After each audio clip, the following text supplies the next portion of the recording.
তারাই সব জায়গায় কি বিএনপির লোককে বসাইছেন নাকি? আপনার বিএনপিকে তো প্রশাসন থেকে উৎখাত করা হয়েছে, কোথাও বিএনপির কোনো লোক ছিল না। যারা বৈষম্যের শিকার ছিল, যাদেরকে অন্যায়ভাবে চাকরিচ্যুত করা হয়েছে, তাদের 700-র মতো অফিসারদের, 114 জন সচিব সহ তাদের ভূতাপেক্ষা পদোন্নতি দেওয়া হয়েছে। তাদের মধ্যে একজনকেও কোথাও পদায়ন করা হয় নাই।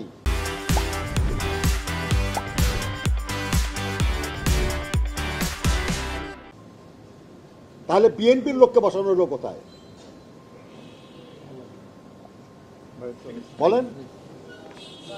যে নতুন যাদেরকে ভূতাপেক্ষা পদোন্নতি দেওয়া হয়েছে, যদি বলেন যাদেরকে বঞ্চিত করা হয়েছে, যাদেরকে চাকরিচ্যুত করা হয়েছে, তাদের একজনকেও যদি পদায়ন করা হতো কোনো অফিসে, তাহলে না বলতে পারতেন যে বিএনপির লোককে বসানো হয়েছে। কিন্তু হয় নাই তো, একজনকেও হয় নাই। কাজে এই কথার যুক্তিটা কি, ভিত্তিটা কি? আপনার কেউ বললে তাকে জিজ্ঞাসা না করে আমাদের কেন জিজ্ঞাসা করেন? আপনারা জানেন না এসব? তাহলে এটা আপনারা তাদেরকে জিজ্ঞাসা করেন না কেন? আই এম সরি, আমাদেরকে জিজ্ঞাসা করে কেন কষ্ট দেন ভাই? Thank you. আমরা এই দাবির জন্য আমরা একটা প্রস্তাব রেখেছি বা একটু আমরা একটা প্রস্তাব রেখেছি যে একটা কনভেনশন করার জন্য, যে একটা জাতীয় কনভেনশনের মতো একটা প্রস্তাব করেছি লেবার পার্টির পক্ষ থেকে, আর বিএনপির কাছে এটা বিবেচনার জন্য আমরা প্রস্তাব করেছি। ধন্যবাদ।